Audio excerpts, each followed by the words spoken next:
네, 됩니다. 우리가 지난 시간까지 뭐 고체 재료의 구조, 그 다음에 프로세싱을 하는 방법, 그 다음에 결정 구조 공부도 했었고, 평형 상태에서 가장 안정한 페이지를 알아내는 페이지 다이어그램, 그 다음에 페이지 다이어그램에서 표현됐던 각각의 페이지 간의 트랜스포메이션, 이런 얘기를 했어요. 오늘부터 이제 재료의 성질에 대해서 본격적으로 이야기할 텐데, 그 첫 번째로 전기적 성질에 대해서 이야기할 거예요. 전기적 성질, 중학교 때 또는 초등학교 때부터 전기적 성질에 대해서 배우기도 하고 실험도 하고 뭐 꼬마 정보에 불도 켜보고 했었죠. 뭐 그런 얘기예요. 전기적 성질을 이야기할 때 이제 자주 나오는 용어가 저항, 레지스턴스라는 말이고, 또 컨덕턴스 이런 말도 있는데, 재료마다 이 값들이 다 달라요. 저항은 뭐고, 컨덕턴스는 뭔지 이런 이야기를 기본적인 용어의 정의를 이야기할 거고요, 앞부분에서. 그 다음에 어떤 고체 재료는 전기를 잘 통해서 도체라고 하고, 어떤 녀석은 어중간하게 통해서 반도체, 어떤 녀석은 전기를 안 통해서 부도체라고 하는데 왜 이렇게 되는지 그 이유를 설명할 거예요. 그 다음에 이제 대표적인 도체가 금속인데 금속은 전기를 잘 통해요. 근데 이 전기를 잘 통하는 성질이 뭐 온도라든가 혈압 또는 그 변형을 일으키게 되면 바뀌게 돼요. 그 왜 그러는지 그 이유도 우리가 공부를 하게 될 거고, 여기까지는 오늘 이제 이야기를 할 거고, 그 다음에 반도체에 대해서도 마찬가지로 전기를 흐르는 그 정도가 여러 가지 방법에 의해서 바뀌게 되는데 왜 그런지, 그리고 반도체를 이용해서 만드는 대표적인 소자인 트랜지스터에 대해서 아주 수박 겉핥기로 다음 시간에 할 거고, 그리고 나서 이 전기적 성질은 강의 3번에 할 거예요. 마지막 3번째 강의에서 이제 짝퉁이, 뭐 고분자라든가 아이오닉 컨덕터 뭐 이런 그런 얘기들을 할 거예요. 짝퉁 이야기들을. 자, 먼저 이 사진을 한번 봐봅시다. 이게 뭐냐 하면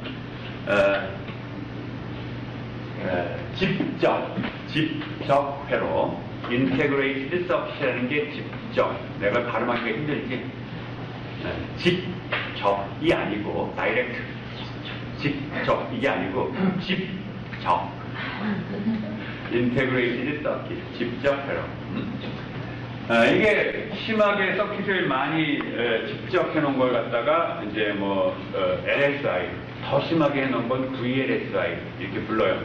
아주 극도로 심하게 해놓은 걸 ULSI, 그래서 Integrated Circuit, LSI는 Large Integrated Circuit, V가 붙은 건 Very Large, U가 붙은 건 Ultra Large 이렇게 되는 거예요. 이런 것도 아주 무식하죠. 요즘엔 ULSI의 시대예요. 아주 극도로 많이 집적을 해놓게 돼요.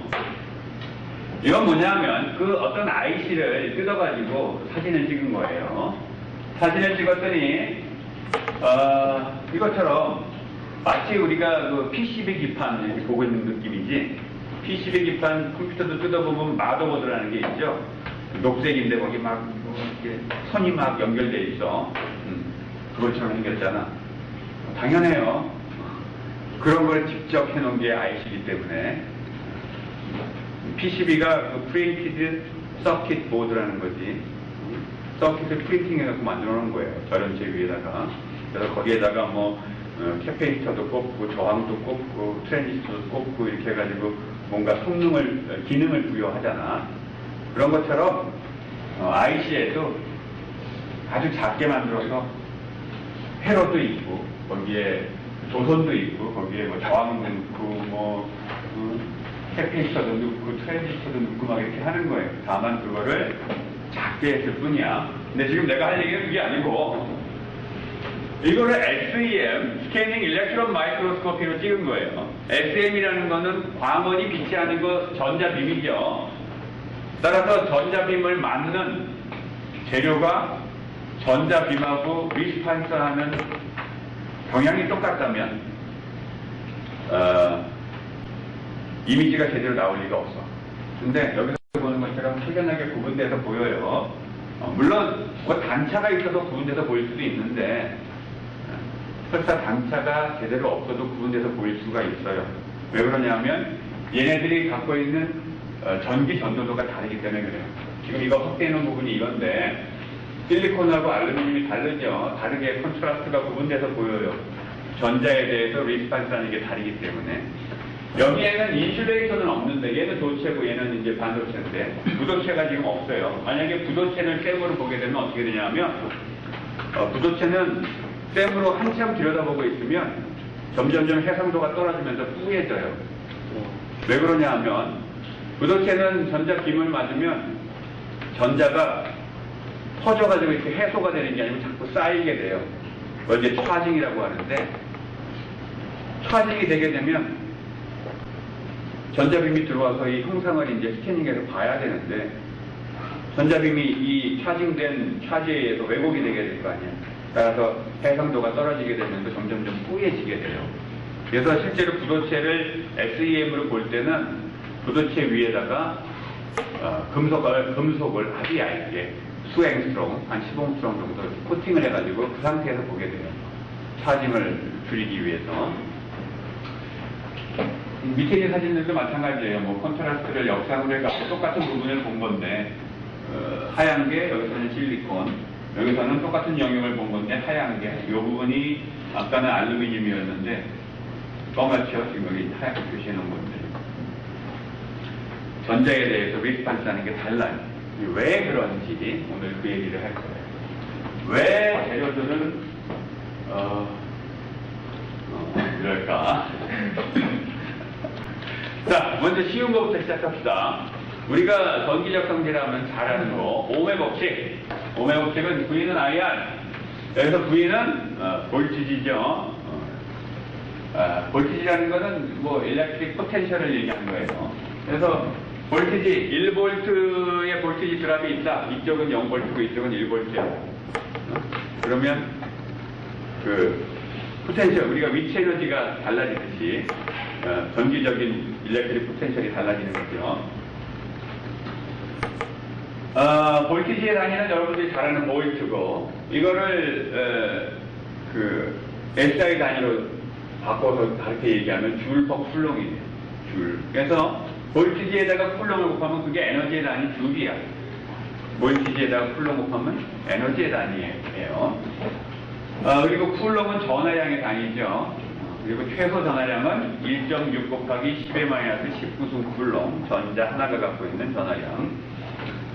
그 다음에 여기 I는 커런트예요. 커런트의 단위는 잘 아는 것처럼 암페어, 사람 이름을 따서 암페어라고 하고, 커런트의 정의는 단위 시간당 전하가 얼마나 많이 지나가느냐라는 거기 때문에 쿨롱 퍼 세크예요. 이 쿨롱 퍼 세크를 다른 말로 암페어라고 부르는 거예요. 그 다음에 저항은 단위가 사람의 이름을 따서 또 옴이죠. 그래서 이 식을 옴수로라고 부르는 거지. 이 식에 의하면 어떤 저항이 R인 재료에 볼티지를 얼마를 걸면 커런트는 얼마가 흐른다. 우리가 그걸 알 수 있게 되는 거죠. 여기까지는 이미 잘 알고 있는 건데 레지스티비티라는 걸 사람들이 새로 정의를 해요. 왜 이걸 정의하냐 하면 저항이라는 놈은 재료 고유의 성질이 아니에요.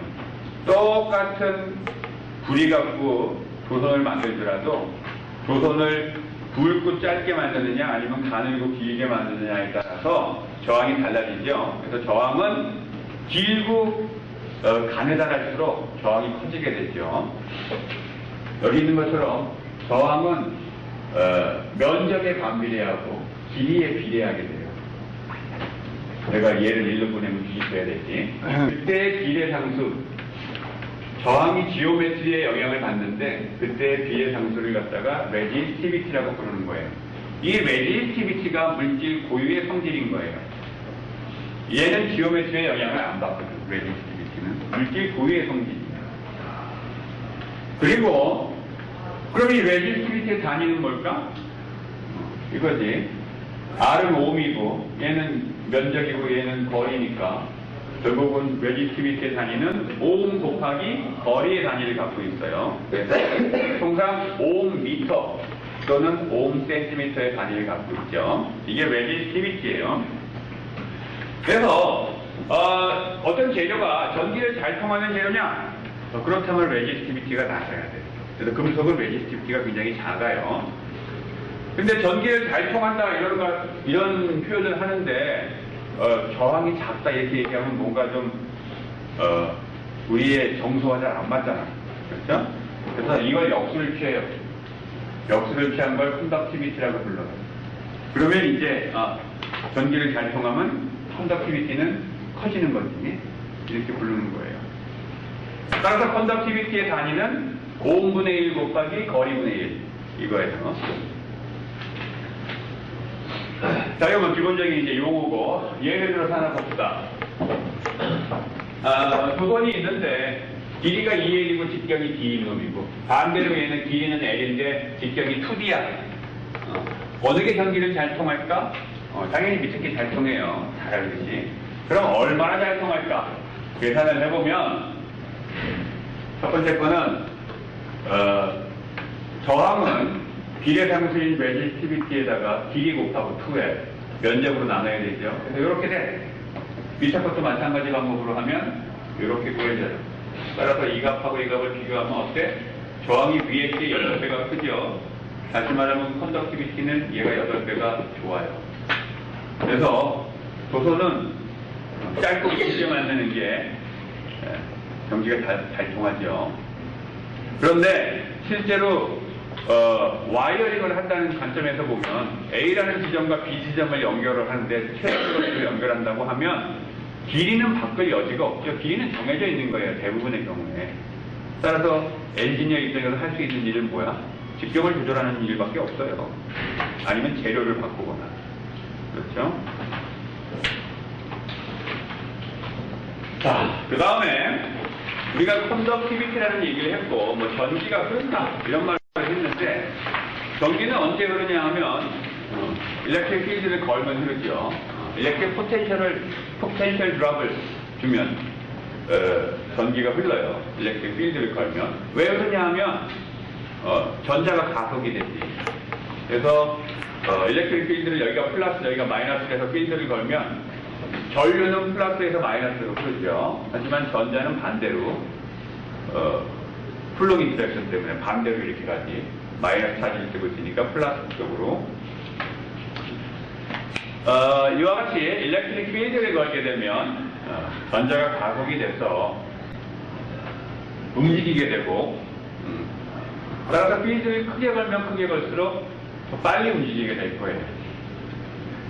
그래서 그걸 식으로 표현하면 일렉트릭 필드와 커런트가 비례하는 게 아니고 커런트 덴시티가 비례해요.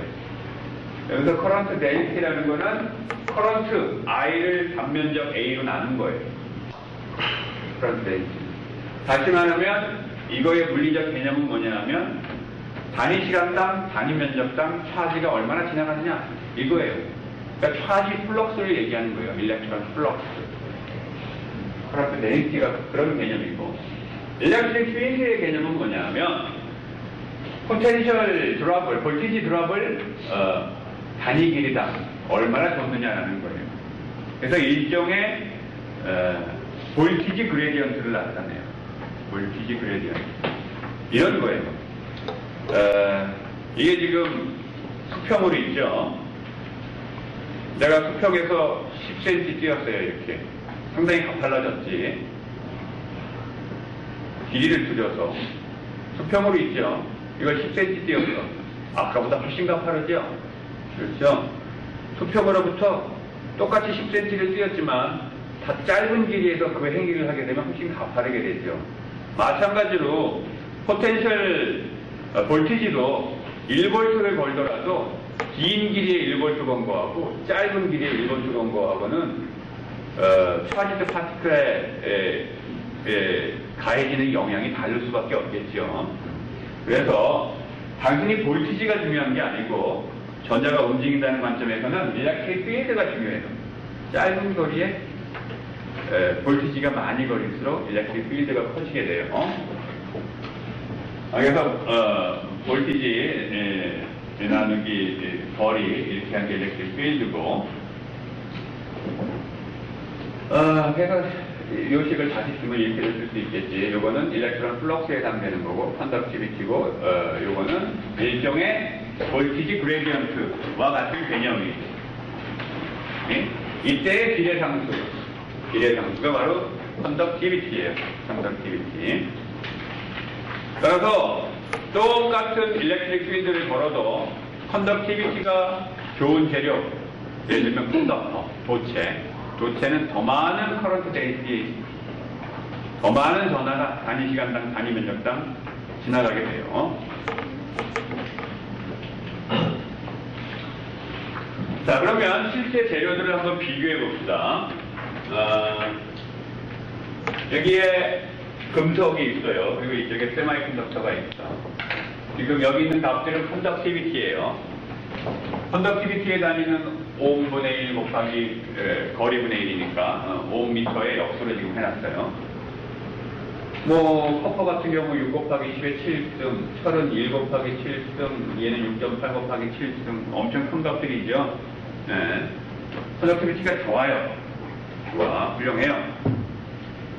대표적인 그 조선 재료가 커퍼지요. 더 좋은 거는 실버.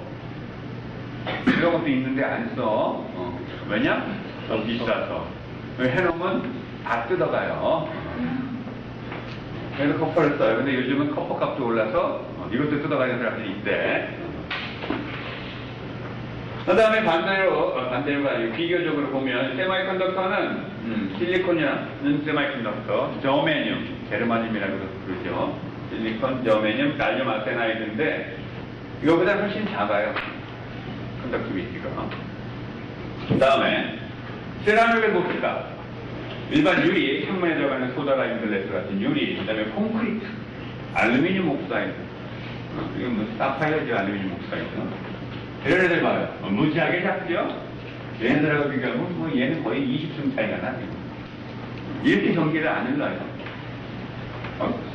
고체 재료들인데 차이가 너무 차이가 나지? 그 다음에 폴리머. 예. 왜 이러냐 이거야.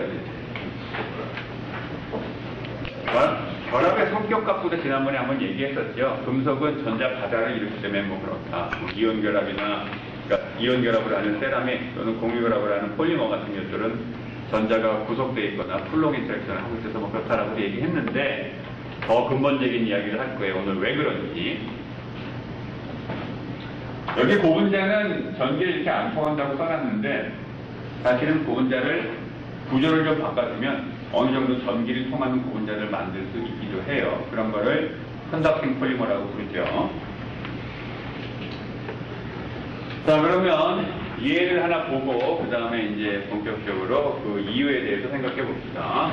여기에 커퍼 와이어가 있어요. 길이는 100m야. 그러니까 이 지점에서 이 지점까지 100m 거리를 이제 연결을 하려고 하는 거야. 여기에 전류는 2.5A를 내가 흘리고 싶어요. 근데 볼티지는 1.5V보다 작으면 좋겠어. 건전지밖에 없나 봐. 하나밖에 없나 봐, 그쪽 건전지가. 그러면 도대체 이 커퍼 와이어는 얼마나 가늘을 수 있느냐 이거예요. 커퍼 와이어 굵으면 돈 드니까 가급적이면 가느다랗게 해야 되잖아. 그러면 이렇게 하면 되죠. 이거 아까 얘기한 그 저항의 정의식이었고, 이게 오음의 법칙이죠. 다 가르쳐줬어요, 지금. 길이 100m, 볼티지는 1.5V 이하로 하면 좋겠다. 커런트는 2.5A를 흘려야 된다. 이거는 요구사항이지, 스펙이에요. 그리고, 우리가 알고 싶은 건 여기 직경을 얼마로 할 수 있는지. 그 다음에 재료를 커퍼라고 알려줬으니까, 컨덕티비티가 아까 6 곱하기 10의 7승이라며 그 값을 쓴 거예요. 이렇게 하고 계산을 하면 D 값이 직경을 얼마까지 우리가 쓸 수 있는지 계산이 되죠. 계산해보면 1.87mm보다는 커야 돼. 다시 말하면 대충 한 2mm 정도는 돼야 된단 말이에요. 그거보다 얇으면 어떻게 될까? 전류가 2.5A가 안 흐르겠죠. 더 작게 흐르게 되겠지. 2.5A를 흐리려면 굵기가 이 정도 돼야 된다는 거예요. 그렇죠? 아니면 볼티지를 높이는. 얇게, 이거보다 얇게 하려면 볼티지를 높이든지. 건전지 좀 더 사야 되겠지. 자, 이제 지금부터 본격적으로 각각의 도체, 반도체, 부도체에서 왜 전기 전도도가 그렇게 차이 나는지 이제 이야기를 하려고 하는데, 사실은 지금부터 하는 이야기는 그렇게 간단한 이야기는 아니에요. 근데 마치 간단한 이야기인 듯이 얼렁뚱땅 내가 설명을 할 거야. 얼렁뚱땅. 근데 이거 본격적으로 설명하기에 앞서서 이 슬라이드 먼저 하고 가봅시다. 전기가 흐른다라는 거는 기본적으로 전하를 띠고 있는 입자가 움직인다라는 거죠. 근데 전하를 띠고 있는 대표적인 입자가 전자야. 그래서 많은 전류는 전자 때문에 흘러요, 사실은. 전자는 아까 얘기한 대로 일렉트릭 필드의 반대 방향으로 가고, 전자 때문에 흐르는 그 전류를 일렉트로닉 컨덕션이라고 불러요. 대부분의 고체 재료가 일렉트로닉 컨덕션이에요. 하지만 좀 가끔은 이런 것도 있어요. 이온성 재료에서 대표적인 게 솔리드 일렉트로라이트 고체 전해질인데, 이런 거에서는 전자가 움직이는 게 아니고 이온 자체가 움직여. 근데 이온도 차지를 띄고 있잖아요. 좀 등치가 커서 그렇지. 그래서 걔네들이 움직여도 전류가 흘러요. 우리가 그런 걸 이미 배웠어. 어디서? 일반화학 시간에 전기화학 전지, 그지? 일렉트로케미칼 셀 배웠죠? 뭐 갈바닉 셀 막 이런 거. 거기 보면 전해질 용액을 쓰잖아. 그렇죠? 거기에 이온들이 비컨에서 돌아다니죠? 그러면서 전기가 흘러서 전구도 켜지는 거잖아. 한동안에 오렌지에다가 이렇게 와이어링 해갖고 불 켜지는 거 CF 나온 적도 있었는데, 그런 것처럼 전해질이 그 액체 상태 말고 고체 상태 전해질이 있어요. 이런 데서는 이온 자체가 움직이는 거예요. 이온 자체가 움직이면서 전류를 흘리게 돼요. 근데 우리는 주로 이제 일렉트로닉 컨덕션에 집중해서 설명을 할 거예요. 대부분의 재료가 그렇기 때문에. 자, 지금부터 소위 말해서 밴드 스트럭처라는 걸 내가 설명을 할 텐데, 이거에 대한 깊이 있는 이해를 하려면 원래는 양자역학을 좀 공부를 하는 게 좋아요. 근데 뭐 사실은 양자역학이라는 게 뭐 물리 전공하는 사람들의 전염물처럼 이제 느껴지기도 할 텐데, 사실은 내용은 별거 없어요. 결론은 별거 없어. 다만 그 과정이 온통 수식이 들어가 있고 복잡할 뿐이에요. 결론 중에 몇 가지만 얘기하면, 우리가 이 학기 초반인에도 배웠지만 원자 같은 경우에 이제 오비탈이라는 게 생기죠. 그래서 뭐 1s 오비탈, 2s 오비탈, 2p 오비탈, 이런 식으로 오비탈을 좀 얘기했어. 그 오비탈을 왜 얘기했냐면, 아주 작은 입자의 세계에 가면 그 입자들은 아무 에너지나 가질 수 없다는 거죠. 특정 에너지만 가질 수 있게 돼요. 그래서 그 특정 에너지를 표현하는 기술하는 방식으로 퀀텀 넘버라는 거를 이야기하는 거고, 그 퀀텀 넘버를 기호화해 놓은 게 1s, 뭐 2s, 2p 이런 거죠. 그래서 1s 오비탈에 전자 2개 들어간다. 하나는 업, 하나는 다운으로. 그래서 스핀까지 지정을 하게 되면 이제 퀀텀 넘버를 다 우리가 지정하게 되는 거라고 학기 초에 공부했었어요. 그 결론은 뭐냐 하면, 특정 에너지, 1s든 2s든 그 에너지 레벨에만 전자가 들어갈 수 있다는 거예요. 1s와 2s 그 사이에는 전자가 그 에너지를 못 갖는다는 거예요. 특정 에너지만 가질 수 있다는 거고, 또 이 1s라는 에너지 레벨, 이 스테이트에는 전자가 단랑 2개밖에 못 들어간다. 근데 이 2개도 똑같은 스테이트가 아니고 서로 다른 스테이트. 스핀 업과 스핀 다운으로 들어가야 된다라는 거죠. 하나의 원자 안에 있는 전자라면 그 안에 있는 모든 전자는 다 다른 스테이트에 있다라는 거예요. 그게 뭐야? 파울리의 베타 원리죠.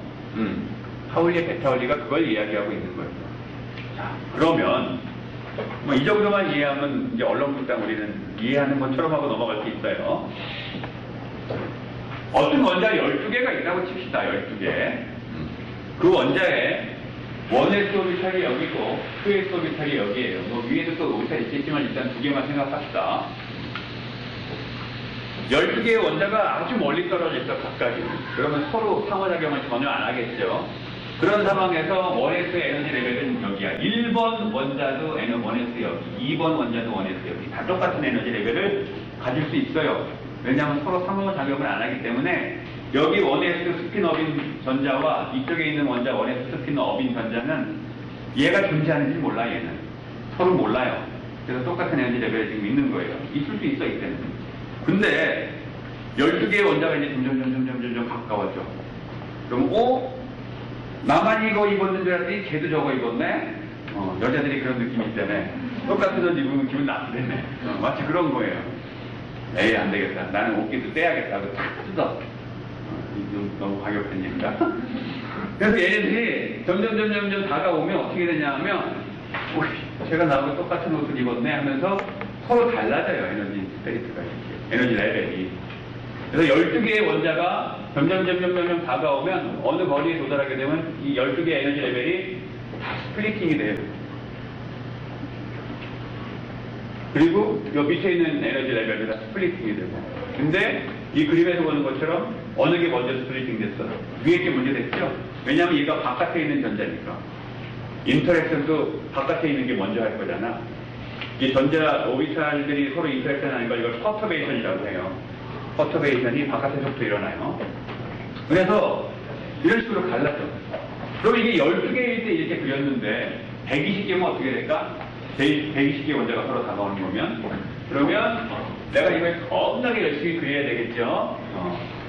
1200개면 더 열심히 해야 되겠지.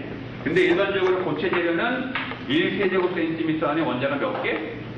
아보가드로수만큼 있어요. 대충 10의 23승계 정도. 그러면 10의 23승계를 내가 이거를 그리면 어떻게 해? 이렇게 선을 긋고 있을까? 아니지, 그냥 이렇게 색칠하겠죠. 이렇게 되는 거예요. 그래서 고체 재료에서는 이렇게 원자들이 레티스 거리만큼 가까이에서 모여 있는 거잖아요. 무지하게 많은 개수가. 그러다 보니까 혼자 있다면 에너지 레벨이 이렇게 존재할 것들이 각각의 오비탈들이 원자들이 모여오면서 이렇게 밴드라는 게 만들어져요. 밴드라는 게. 예를 들면 원에서 오비탈들이 만드는 밴드, 또 모가 만드는 밴드, 모가 만드는 밴드, 이런 식으로 밴드라는 게 만들어져요. 그래서 이렇게 색깔을 칠해놨는데 이 색깔의 의미는 뭐냐면 여기에 무지하게 많은 에너지 스테이트들이 존재한다는 거예요. 원자였다면, 각각이 멀리 떨어져 있는 원자였다면 전자는 여기 이런 데만 존재할 수 있어요. 하지만 얘네들이 점점 다가와서 래티스 파라미터 정도의 이퀄리브리움 인터아토믹 스페이싱, 이제 래티스 파라미터에 해당되겠죠. 그 정도 거리에 달하게 되면 원래는 여기밖에 못 있었는데 아무데나 닿을 수 있게 돼요. 최소한 여기서부터 여기까지는 아무데나 닿을 수 있게 돼요. 여기도 아무데나 닿을 수 있게 돼요. 근데 여기는 여기만 있을 수 있네. 이런 식으로 이퀄리브리움 거리에 오게 되면 이와 같은 밴드가 만들어져요. 이퀄리브리움 인터아토믹 스페이싱에서의 이 에너지 밴드, 이거를 우리가 이런 식으로 그려요. 이거를 밴드 다이어그램이라고 하는 거예요. 그래서 아래에 있는 밴드, 위에 있는 밴드, 이렇게 밴드가 생겼어요. 이 사이를 뭐라고 하냐면 밴드 갭이라고 불러요. 왜 갭이라고 하냐면 여기는 에너지 레벨이 있는 거야, 없는 거야? 없어요. 에너지 스테이트가 없어. 따라서 전자는 죽었다 깨나도 여기에 있을 수는 없어요. 이 위에는 아무데나 있을 수 있어. 여기도 아무데나 있을 수 있어요. 근데 물론 채울 때는 어디서부터 채워? 아래서부터 채워야 되겠죠. 그리고 이제 전자가 여기에 채워져야 될 텐데, 여기 밑에 채우고 쭉쭉쭉쭉 채워나가겠죠. 근데 각각 이게 모일 때 어떤 원자가 모였냐에 따라서 각각의 원자는 밸런스 일렉트론이 다 다르죠. 어떤 놈은 하나도 있고 실리콘은 4개고 어떤 놈은 3개짜리도 있고 이래요. 그렇죠? 그래서 걔네들이 갖고 있던 밸런스 일렉트론의 개수, 그 상황에 따라서 어떤 재료는 이 밴드를 다 채우기도 하고 어떤 밴드는 밴드를 부분적으로 채우기도 하고 이렇게 돼요. 그래서 만들어지는 현상이 도체, 부도체, 반도체 이런 현상이에요. 내가 다음 슬라이드에서 설명을 할 거예요. 먼저 금속을 봅시다. 금속은 일반적으로 두 가지 형태의 밴드 다이어그램을 보여줘요. 첫 번째가 파샬리 필드 밴드예요. 부분적으로 채워지면 되는데요. 지금 이게 너무 세가지고 잘 안 보이는데 여기에 어떤 오비탈이 밴드를 하나 만든 거예요. 여기도 어떤 오비탈이 밴드를 하나 만들었어요. 이렇게 만들었고 여기도 밴드가 있어요. 이 금속이 뭔지는 모르겠지만 밸런스 일렉트론 가지고 쭉 채우고 나서 보니까 밑에 거는 꽉 다 찼고 그 다음에 여기도 부분적으로 찼어요. 그 다음에 여긴 비었어. 여기가 비었으니까 당연히 여기도 비었죠. 밑에서부터 채워야 되니까. 이런 거를 파샬리 필드 밴드라고 해요. 이런 메탈들도 많이 있어요. 이런 경우에 전기를 잘 통하게 돼요. 왜 잘 통하냐 하면 전기를 통한다는 건 뭐야? 일렉트릭 필드에 걸리면 전자가 막 움직인다는 거죠. 전자가 마음대로 움직일 수가 있어야 돼요. 뭘 가지고? 카이네틱 에너지를 가지고. 카이네틱 에너지를 가지고 마음대로 움직일 수 있어야 돼. 브레이크, 악셀이라도 밟고 브레이크도 밟고 막 움직일 수 있어야 돼요. 이렇게 막 방향도 꺾고 막. 그러려면 전자가 빈 에너지 상태로 가야 돼. 꽉 채워진 상태에서는 못 움직여요. 이 빈자리로 갈 수 있어야 되고 이 빈자리가 널려 있어야 돼. 그래야 막 돌아다닐 수가 있는 거예요. 근데 이 금속은 어때요? 바로 인접한 곳에 빈 에너지 스테이트가 있죠. 따라서 너무나 쉽게 얘는 움직일 수가 있어요. 지금 이 그림에서는 여기다 짝대기 있고 여기다 짝대기가 없지만 실제로는 아주 가까운 거리에 이거 색칠해 놓은 거잖아 지금. 아주 인접한 거리에 인접한 에너지 사이에 그 에너지 스테이트가 있는 거예요. 그러니까 너무나 쉽게 얘는 움직일 수가 있게 돼요. 또 한 가지 경우는 금속 같은 경우에 밴드가 만들어지면서 오버랩이 될 수도 있어요. 여기 밴드 하나 만들었고 이쪽에 밴드 하나 만들었고 그 다음에 또 오비탈이 밴드를 만들면서 밴드가 겹쳤어요. 이게 지금 어디까지 겹친 건지 잘 안 보이는데 하여간 여기 겹쳤어요. 여기 이렇게 겹쳤어요. 그래서 일렉트론 채우다 보니까 이 밴드 다 찼고 이 밴드도 다 찼어요. 근데 운 좋게도 또 하나의 밴드가 겹쳐있네. 그러면 얘도 어때? 움직이기 아주 좋죠. 확 여기에 에너지 레벨이 있으니까 그냥 움직이면 돼요. 그래서 이와 같은 이유로 MT 밴드가 오버랩이 되어 있거나 아니면 그 밴드 자체가 부분적으로 채워져 있거나 이렇게 되어 있기 때문에 금속들은 너무나 쉽게 빈 에너지 스테이트로 이동을 할 수가 있어서 전기를 잘 통하는 거예요. 하지만 인슐레이터나 반도체는 상황이 달라요. 이게 반도체의 밴드 스트럭처인데 어떤 오비탈이 여기 밴드를 만들었고 또 여기도 밴드 만들었고 여기도 밴드 만들었어요. 밸런스 일렉트론 다 채우고 나서 보니까 꽉 찼어. 여기 꽉 찼어요. 위에는 비었어. 근데 불행히도 여기 갭이 있어요. 그러면 여기 있는 전자가 움직이려면 빈자리로 가야 되는데 갈 수 있는 방법은 이 위로 올라가는 방법밖에 없어. 이 위로 올라간다면 자유롭게 움직일 수가 있어요. 그래서 여기를 컨덕션 밴드라고 불러요. 그리고 밑에는 베일런스 밴드라고 불러. 꽉 채워져서 핵에 의해서 구속되어 있는 그런 전자들이에요. 그래서 얘는 움직이려면 여기까지 올라가야 되는데 이 갭을 극복해야 돼. 그런데 인슐레이터의 경우에는 이 갭이 상당히 커요. 책에는 2일렉트론 볼트 이상이라고 했는데 보통은 3일렉트론 볼트보다 더 커요. 대부분의 절연체들이. 대표적인 절연체 아까 AH53 나왔는데 AH53는 저 밴드 갭이 한 9일렉트론 볼트 이렇게 돼요. 굉장히 커요. 세마이컨덕터인 경우도 똑같아요. 사실은 밴드 스트럭처는 똑같아요. 다만 차이는 갭이 좀 좁을 뿐이에요. 그래서 얘도 전기가 통하려면 이 전자가 위로 올라가야 돼. 컨덕션 밴드로. 근데 상황이 얘보다는 나은 거야. 얘는 너무 많이 멀어져 있어서 못 올라가지만 얘는 다리 힘 좋은 애들은 올라갈 수 있는 거야. 가끔 아보가드로스만큼의 엄청나게 많은 전자들이 있을 텐데 그 전자 중에 일부는 에너지가 이 갭보다 많은 에너지를 갖고 있는 전자들이 있어요. 얘네들이 위로 올라가는 거예요. 그래서 전기를 흐르긴 흐르는데 조금만 흐르는 거지. 금속은 다 올라갈 수 있거든. 바로 그 에너지 스테이트가 인접해 있기 때문에 모든 게 다 올라갈 수 있는데 얘는 아주 극소수만 올라갈 수가 있어요. 예를 들어서 실리콘이 요 에너지 밴드 갭이 1.12 일렉트론 볼트예요. 다른 말로 얘기하면 1120 미리 일렉트론 볼트예요. 1120mV. 근데 상온 300켈빈이라는 온도는 에너지로 따지면 26mV/예요. 26mV. 그러니까 상온에서 기본적으로 26mV/의 에너지밖에 공급이 안 되지만 1120이라는 이 갭을 극복하고 올라가는 놈들이 있어요. 왜 그런 놈들이 있냐면 사람도 항상 설문조사하면 특이한 거 이렇게 찍는 분들 계시지. 전자도 그래요. 전자가 원체 많아서. 아보가드로 수만큼의 원자가 있는데 실리콘은 밸런스 일렉트론이 4개니까 아보가드로 수의 한 4배 정도 되는 엄청나게 많은 전자가 있잖아. 그 중에 아주 극소수만 그렇게 많은 전자를 갖는다고 해도 뭐 0.000000001%만 그런 에너지를 갖는다고 해도 결국은 10의 한 10승계 이 정도가 위로 올라갈 수 있다는 얘기가 돼버려요. 그래서 반도체는 전기를 그나마 조금 흘리는 거예요. 자, 그 다음에 요거는 조금 원래는 이제 좀 더 어드밴스드한 강의에서 해야 되는 얘기인데 우리 교과서에 페르미 에너지 레벨이라는 이야기가 나와요. 나오길래 내가 설명을 하자니 이 얘기를 안 할 수가 없어서 하는 거야. 밴드 스트럭처를 이야기하면서 에너지 밴드 스트럭처를 이야기하면서 항상 페르미 레벨을 사람들이 그려요.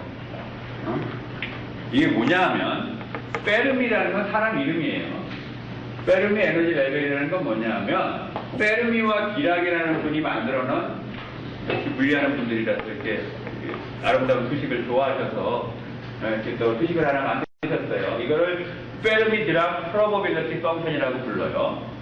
별거 아니고 에너지 E라는 그 에너지 레벨에 전자가 존재할 확률이에요. 전자가 존재할 확률. 그래서 식은 이렇게 생겼어. 아름답게. 여기 K는 볼트만큼 있거든. T는 절대 온도, E가 에너지예요. 그리고 EF라고 쓴 게 페르미 에너지 레벨이야. 이 식을 그림으로 그리면 이렇게 돼요. 여기서 지금 X축은 E-EF예요. 따라서 이 값이 0이 되는 위치가 페르미 에너지겠지, 여기가. 그리고 Y축이 이 함수 값, 다시 말하면 확률이에요. 이 식을 그림으로 그리면 300켈빈에서는 이 파란 선이에요. 파란 선. 다시 말하면 페르미 에너지보다 아래쪽 에너지들은 대부분 전자를 채울 확률이 상당히 높지. 그렇죠? 거의 100% 전자가 채워져요, 여기는. 그러다가 자, 이 끊어져서 다시 설명하면 상온에서 이 파란색 선인데 전자가 채워질 확률을 보면 페르미 에너지보다 낮은 이쪽을 먼저 봅시다. 에너지가 낮은 쪽은 거의 100% 채워져요. 여기는 100% 채워져. 그러다가 페르미 에너지 근처로 오게 되면 전자가 채워지지 않은 확률이 조금씩 생기게 돼요. 그러다가 페르미 에너지에서는 전자가 채워질 확률이 딱 절반이야. 2분의 1. 그렇죠? 그 에너지 스테이트에 전자가 채워질 확률이 2분의 1이 되는 에너지. 그게 바로 페르미 에너지예요. 페르미 에너지보다 높으면 이제 전자가 안 채워질 확률이 굉장히 높아지는 거지. 전자가 채워질 확률이 거의 여기 가까워져요. 근데 이 그림 자체는 온도의 영향을 받아요. 그래서 온도가 높아지면 높아질수록 이게 이렇게 밑으로 이렇게 돼요. 온도가 높아지면 높아질수록 이렇게. 따라서 온도가 높아지면 높아질수록 페르미 에너지보다 낮은 쪽도 전자가 안 채워질 수 있고 페르미 에너지보다 높은 쪽도 전자가 채워질 가능성이 조금씩 생기게 되는 거예요. 반대로 온도가 내려가면 점점점 이 선은 가팔러져. 그래서 극단적으로 절대온도 0도가 되면 이렇게 돼요. 이렇게. 그렇죠? 그래서 절대온도 0도에서는 페르미 에너지 레벨까지 전자가 다 채워져 있고 그 이후에는 다 비어 있는 거예요. 이렇게 되는 거야. 그러니까 절대온도 0도에서는 페르미 에너지 레벨까지 전자가 채워져 있는 거고. 근데 일반적으로 절대온도 0도에서 우리가 실험할 수는 없죠. 열역학 법칙에 의하면 절대온도 0도는 도달할 수 없으니까. 그래서 현실적으로 얘기하면 페르미 에너지라는 거는 전자가 채워질 확률이 2분의 1인 그 에너지예요. 자, 그래서 아까 도체인 금속에서 밴드 스트럭처가 이게 두 가지가 있다고 했어요. 그죠? 그러면 이게 지금 이제 절대 온도 0도에서의 밴드 스트럭처인데, 파셜리 필드되어 있는 이런 경우에는 페르미 레벨이 여기겠지. 전자가 여기까지 채워져 있죠. 오버랩되어 있는 경우도 여기까지 전자가 채워져 있다면 여기가 페르미 레벨이에요. 그 다음에 요거 인슐레이터하고 요거 반도체 밴드 스트럭처인데, 이런 경우에는 페르미 에너지가 어딨냐 하면 가운데쯤에 있어요. 완전히 정가운데는 아니고 가운데쯤에 있어요. 완전히 한가운데가 아닌 이유를 설명하려면 그건 굉장히 긴 얘기가 필요해. 그래서 그냥 가운데 있다 이렇게 생각하면 돼요. 왜 그러겠어? 여기는 다 채워지고 절대온도 0도에서 여기는 비어요. 근데 온도가 조금이라도 올라가면 여기 있는 전자가 위로 올라갈 수 있는 거거든. 그러다 보면 전자가 채워질 확률이 딱 2분의 1이 되는 지점은 이 중간쯤 될 거예요. 중간쯤. 그렇다고 해서 여기에 전자가 존재할 수 있다는 거야? 그건 아니에요. 확률적으로 이 지점이 2분의 1이 된다는 거지 여기 전자는 존재할 수 없어. 왜냐하면 여기는 에너지 스테이트가 없는 거거든. 밴드 갭이에요. 밴드가 없는 갭. 그렇죠? 여기도 마찬가지로 중간에 있어요. 자, 그 다음에 내가 전 슬라이드 설명하면서 은연중에 절대온도 0도와 온도가 올라갔을 때의 상태를 이야기했는데, 지금 이게 뭐 반도체라고 칩시다. 밑에 베일런스 밴드에 전자들이 쭉 채워지고 여기는 비어있다라고 했죠. 컨덕션 밴드는. 절대온도 0도에서는 여기는 다 채워져 있고 여기는 다 비어있어요. 근데 온도가 올라가기 시작하면 전자가 위에도 채워질 확률이 생긴단 말이야. 밑에도 비워질 확률이 생기고. 그래서 일부 온도가 올라가면 올라갈수록 일부 전자는 위로 올라가게 돼요. 페르미 디락 프로버빌리티 펑션에 의해서. 그래서 페르미 레벨이 좀만큼에 있다고 했는데, 이때 밑에 있는 전자, 밸런스 밴드의 전자가 위로 올라가면 이 전자는 프리 일렉트론이 되는 거예요. 아까 이야기한 것처럼 여기는 이제 아무 에너지 스테이트를 얘가 다 가질 수 있기 때문에 마음대로 돌아다녀요. 반대로 여기서 전자가 빠져나가고 나면 여기는 전자가 빠져나가는 그 빈자리가 생기겠지. 전하로 따지면 플러스 차지가 여기 생기는 거예요. 이 가상의 플러스 차지, 이거를 홀이라고 불러요. 우리말로 전공, 홀이라고 부르고, 이 홀도 하나의 입자처럼 취급을 해요. 하나의 입자처럼.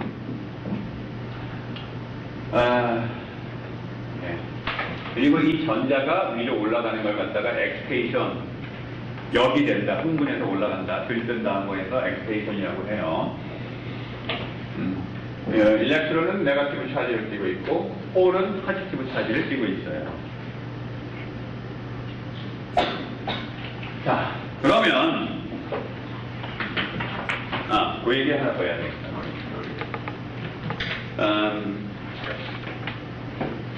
지금 온도가 올라가면 여기는 전자가 위로 올라간다고 했죠. 근데 밑에 있는 전자가 위로 올라가는 일은 온도 때문에만 일어나는 건 아니에요. 뭐 어떤 식으로든 에너지만 공급되면 위로 올라갈 수 있는 거예요. 에너지만. 이거를 극복할 수 있는 에너지만. 근데 실리콘인 경우에 아까 내가 밴드갭이 1.12 일렉트론 볼트라고 했죠. 1.12 일렉트론 볼트를, 그 에너지를 빛으로 준다고 하면 파장이 얼마냐 하면 1100 나노미터예요. 일렉트론 볼트와 빛의 파장을 전환하는 시그널을 1240을 파장으로 나누면 일렉트론 볼트예요.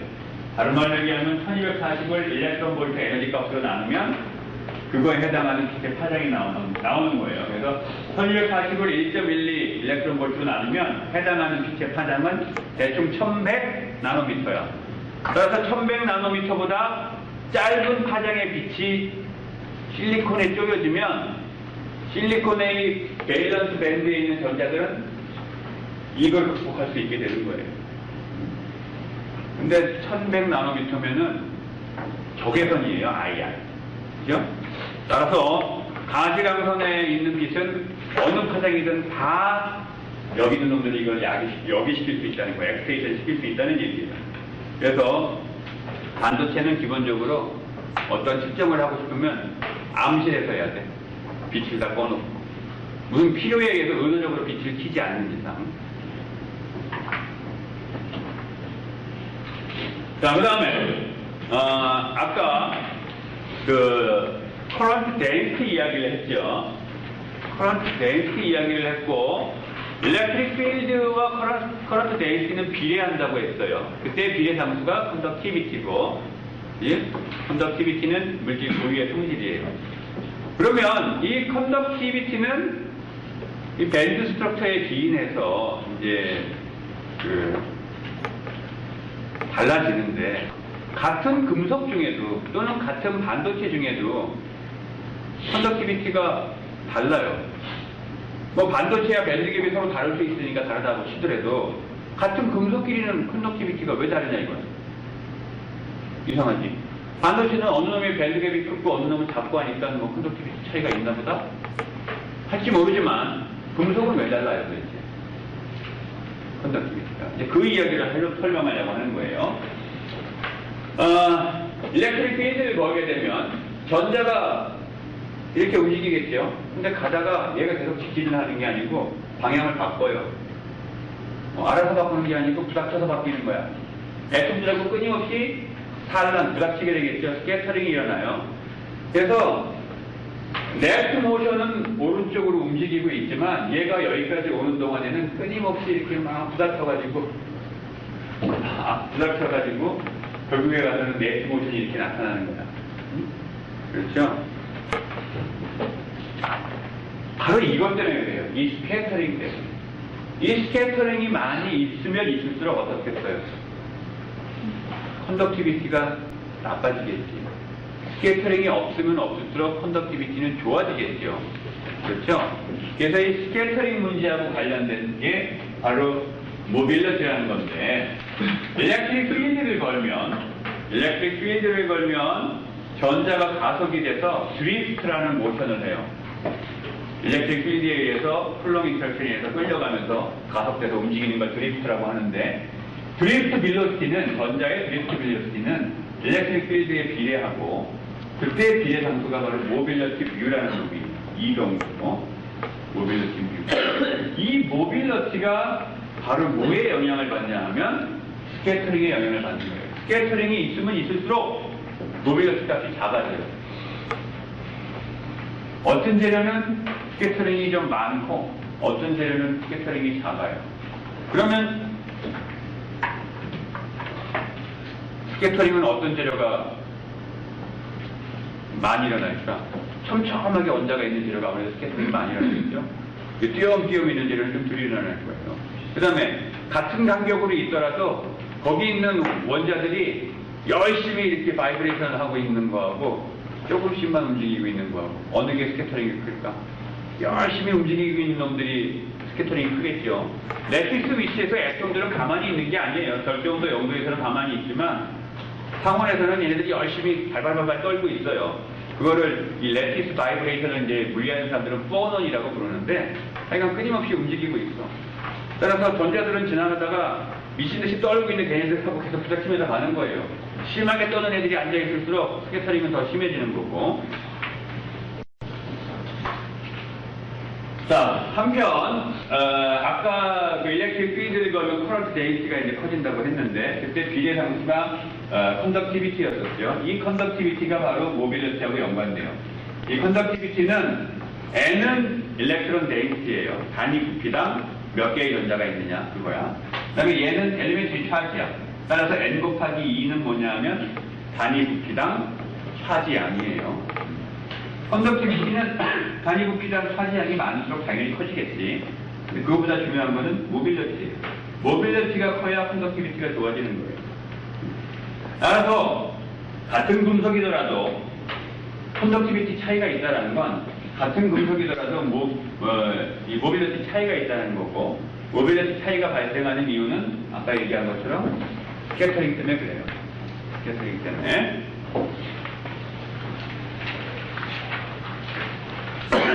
그래서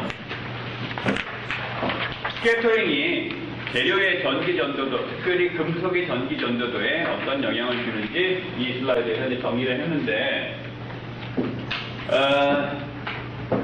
기본적으로 재료에 결함이 많이 존재하게 되면 스캐터링이 커지게 되겠죠.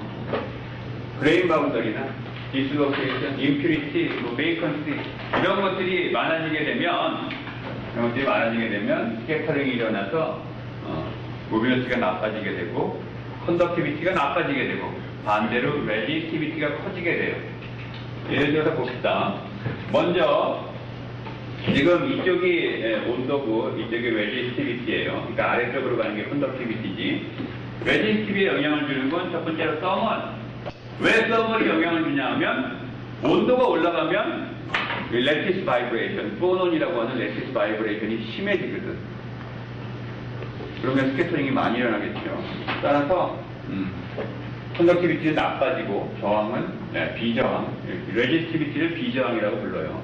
레지스티비티가 커지게 됩니다. 그 다음에 두 번째는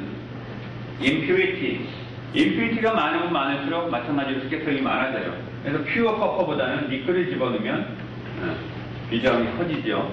컨덕티비티가 나빠져. 컨덕티비티 나빠졌지. 이건 더 심해요. 더 많이 집어넣으니까. 그 다음에 세 번째는 디포메이션. 이게 디펙트를 일부러 만드는 거니까, 디포메이션이라는 게. 그렇죠?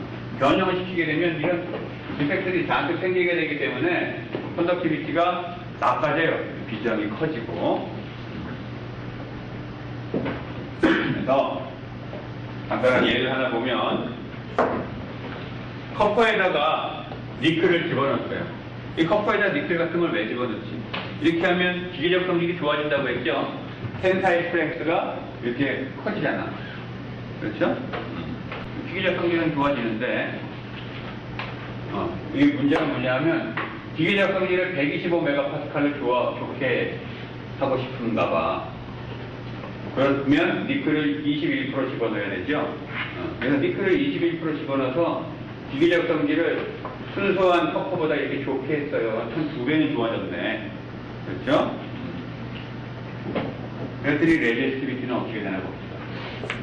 레지스티비티는 여기에서 이렇게 됐어. 많이 나빠졌네.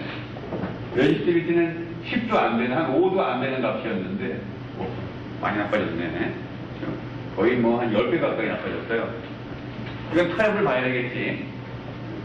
기계적 성질을 이만큼 손해보고 좋게 하는 대신 레지스티비티를 이렇게 손해봐도 괜찮은 건지 목적에 따라서 엔지니어가 판단을 해야 되겠죠. 자, 여기까지입니다.